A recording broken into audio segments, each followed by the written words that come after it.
Hello दोस्तों, नमस्कार। मैं Pankaj Teki sir, founder of talent academy जीरोन, स्वागत करता हूं आप सभी को टैलेंट अकेडमी जीरोन परिवार में। कैसे हैं आप सभी? आई होप कि आप मस्त होंगे, तंदुरुस्त होंगे, झकास होंगे। मेरे दोस्त, काफ़ी विद्यार्थियों का कुछ प्रश्न है और वे डाउट उनका लाजमी है। विद्यार्थियों का ये जो मैं वीडियो प्रोवाइड कर रहा हूँ, इसमें मैंने देखा कि जो एक विद्यार्थी थे, उन्होंने कमेंट बहुत सिस्टमेटिक तरीके से किए थे। तो मैंने सोचा कि उस जोन का डाटा बिल्कुल आपके सामने शेयर कर दिया जाए, ताकि आपके जो मन में डाउट है वो क्लियर हो जाए। मेरे दोस्त, ये जानकारी आप सभी को आरआरबी टेक्नीशियन ग्रेड 1 और टेक्नीशियन ग्रेड 3 अजमेर जोन के बारे में आप सभी को डाटा कुछ शेयर करने वाले हैं, क्योंकि एक विद्यार्थी ने कमेंट किया है। देखिए, उस कमेंट को मैं आपके सामने पढ़ देता हूँ, फिर उसका रिप्लाई आप सभी को दे दूँगा। एक विद्यार्थी कह रहे हैं, ये मैंने वीडियो प्रोवाइड किया था, तो इसमें विद्यार्थी का कहना है, सर अजमेर जोन में 114 सीटें बची थी, लेकिन सेकेंड राउंड में सिर्फ 57 कैंडिडेट को ही शॉर्ट लिस्टेड किया है। क्या सर सेकेंड राउंड डीवी की लिस्ट और आएगी या नहीं? ये जो विद्यार्थी हैं, ये विद्यार्थी बिल्कुल हमारे से अच्छे से जुड़े हुए हैं, इसलिए इनको जानकारी पता है कि 114 में कितने कैंडिडेट का आया हुआ है, डीवी शॉर्ट लिस्टेड किया गया है। अब इनका प्रश्न जो है कि सर जो बच गए, क्या और भी संभावनाएं हैं कि नहीं अजमेर जोन में अभी भी नए कैंडिडेट का सिलेक्शन हो सकता है कि नहीं? तो आज उन्हीं सारे प्रश्नों का जवाब मैं आप सभी को शेयर करूंगा। आज इस वीडियो में मैं बता दूं कि कितने कैंडिडेट को संभावनाएं रहेगी वेटिंग लिस्ट आने की, सेकेंड राउंड आने की। उसके बाद से क्या कट ऑफ डाउन हो सकती है और किस किस विद्यार्थी का सिलेक्शन हो सकता है। क्या आप भी उस सिलेक्शन में आ सकते हैं या नहीं आ सकते हैं? ये सारे इम्पोर्टेंट बातें आपके सभी के साथ शेयर करेंगे। मेरे दोस्त, आइए आप सभी को जानकारी देने का प्रयास करते हैं। आप सभी को पता है कि आज से 8-10 दिन पहले एक वीडियो प्रोवाइड किया था, मैंने खुद ही प्रोवाइड किया था, क्योंकि आरआरबी टेक्नीशियन ने, आरआरबी जोन ने अपना खुद ही एक पैनल लिस्ट जारी किया था। ठीक है, तो उसमें उसका डाटा मैंने डाला है। अगर कोई कैंडिडेट अजमेर जोन से देख रहा है तो आप उस वीडियो को देख सकता है, फिर इस वीडियो को भी देख सकता है। ठीक है, नहीं तो इस वीडियो को भी देखेगा तो उसका कंप्लीट हो जाएगा। तो देखिए, हुआ क्या कि 2024-25 में एक वैकेंसी आई थी टेक्नीशियन की, और उस टाइम जो वैकेंसी थी 9,000 थी, और उसको बढ़ा करके बाद में 11,000 किया गया था, 11,000 समथिंग किया गया था। टेक्नीशियन ग्रेड 1 में 69 कैंडिडेट को जो सीटें थी, वैकेंसी थी, उसमें यही 62 कैंडिडेट का जो पैनल लिस्ट जारी हो गया था। 6 कैंडिडेट बचे थे। बाद में इसका भी जो बचे थे 6 कैंडिडेट, उसका भी पैनल लिस्ट आया और उनका सिलेक्शन कर दिया। यानी बहुत कम संभावनाएं हैं RRB technician grade 1 Ajmer zone में नए विद्यार्थी का सिलेक्शन होगा। तो ये तो बात समझ गए कि टेक्नीशियन ग्रेड 1 में आपका नहीं चल पाएगा। ठीक है, अब देखिए, हम लोग टेक्नीशियन ग्रेड 3 की बात करते हैं। RRB technician grade 3 Ajmer zone में मेरे दोस्त, इसमें फर्स्ट टाइम जो वैकेंसी आई थी 453 थी, और सेकेंड टाइम जो वैकेंसी आई बढ़ी गई तो 378 और जोड़ी गई थी, और ओवरऑल 831 हुआ था। 831 कैंडिडेटों में 717 कैंडिडेटों का पैनलिस्ट जारी कर दिया है। आरआरबी जो ने बिल्कुल अच्छा अपना सिस्टमेटिक तरीके से अपने जो डाटा था वो शेयर किया था, उसमें दो राय नहीं है। ऐसा नहीं है कि काफ़ी विद्यार्थियों के मन में डाउट हो और उसको सल्यूशन मिल ही नहीं पाया, या उसको पता ही नहीं चल पाया कि क्या चल रहा है और क्या हो रहा है। तो ऐसा नहीं देखने को मिला अजमेर जोन में। मैं उस जोन को धन्यवाद देता हूं, उनके कर्मचारियों को, उन्होंने एक सिस्टमेटिक तरीके से डाटा को शेयर किया। तो 117 कैंडिडेटों का पैनलिस्ट जारी हुआ, अब बच गए 114 कैंडिडेट।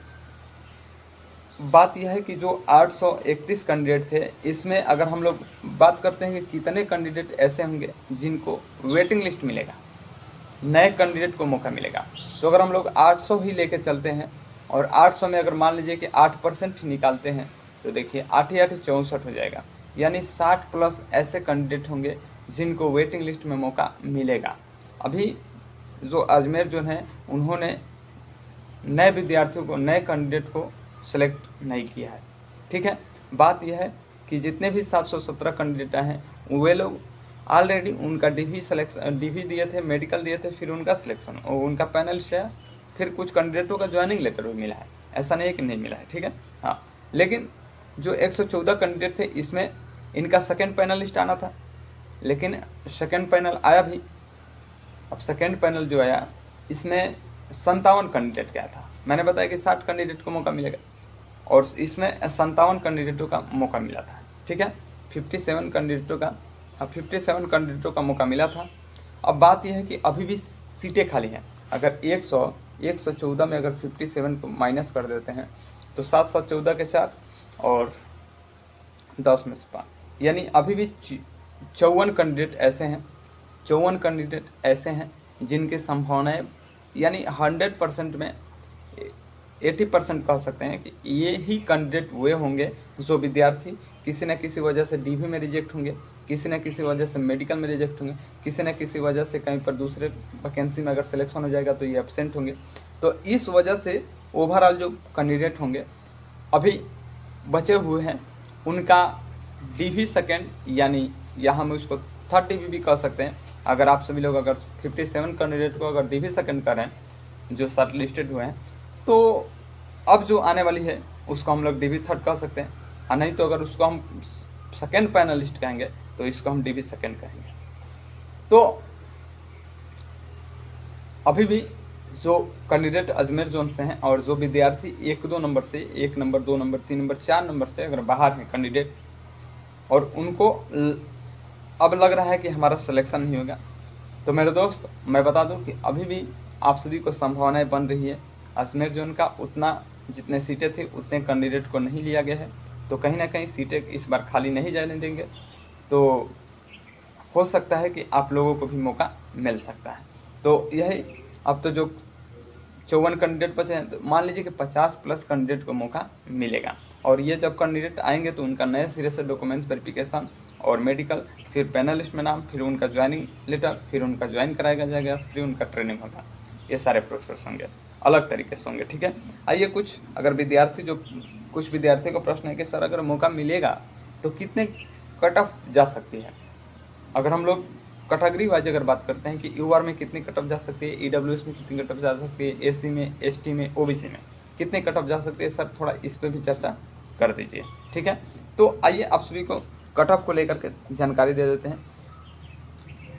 कट ऑफ भी बहुत इंपॉर्टेंट रोल करता है आपका कहीं ना कहीं सिलेक्शन पे। अगर कट ऑफ ज़्यादा डाउन होगी तो ज़्यादा विद्यार्थियों को लाभ मिलेगा, और अगर कम डाउन होगी तो कम विद्यार्थियों को मौका मिलेगा। तो देखिए यूआर में अगर हमारी संभावनाएं जहाँ तक है कि जो 50+ कैंडिडेट जिनको मौका मिलने की संभावनाएं है, आज से 8 दिन पहले पैनल सेकेंड लिस्ट भी जारी हुआ था, तो यूआर में मेरे दोस्त 1 नंबर तक कट ऑफ डाउन होने की संभावना है यूआर में, जनरल में। ठीक है, अगर हम लोग ईडब्ल्यूएस की बात करते हैं तो ईडब्ल्यूएस में जो भी कैंडिडेट हैं उनका 3 नंबर तक कट ऑफ डाउन होने की पूरी संभावनाएं हैं, इसमें दो राय नहीं है। अगर आप सभी लोग अगर सबसे लाभ किसी को मिल रहा है ना, अधिक से अधिक लाभ मिल रहा है तो ईडब्ल्यूएस को मिल रहा है। रीज़न ये है कि इसमें कंपटीशन भी बहुत टफ नहीं है, सभी कैटेगरी में अगर सबसे बेस्ट अगर माना जाएगा, ईजी तरीके से सिलेक्शन हो रहा है तो ईडब्ल्यूएस में हो रहा है। तो 3 नंबर तक डाउन होगी कट ऑफ। अगर हम लोग बात करते हैं एसी में तो 0.50 नंबर तक कम होगी, यानी आधा नंबर तक कम होगी। एसटी में 2 नंबर तक कम होने की संभावना है, 2 नंबर तक। और अगर हम लोग ओबीसी की अगर बात करते हैं, ओबीसी में मेरे दोस्त 1 नंबर से 2 नंबर तक कट ऑफ को डाउन की जाएगी, जो 50 कैंडिडेट आएंगे। तो क्या आप सभी भी Ajmer zone RRB technician grade 3 में फॉर्म फिलअप किए थे और उसका एग्ज़ाम दिए थे और उसका रिजल्ट के आप सभी लोग 1 नंबर से 2 नंबर से 3 नंबर से 4 नंबर से क्या आप बाहर हैं? अगर बाहर हैं तो आप सभी लोग कमेंट करें, और साथ साथ यह भी कमेंट करें कि किस कैटेगरी में आपने फॉर्म भरा था। और भी अगर किसी प्रकार का अजमेर जोन का अगर डाउट आप सभी को क्लियर करना है तो आप सभी लोग चैनल के साथ जुड़ सकते हैं, और वीडियो को लाइक करिएगा। वीडियो अच्छी लगेगी तो मिलते हैं नेक्स्ट, तब तक के लिए जय हिंद, जय भारत।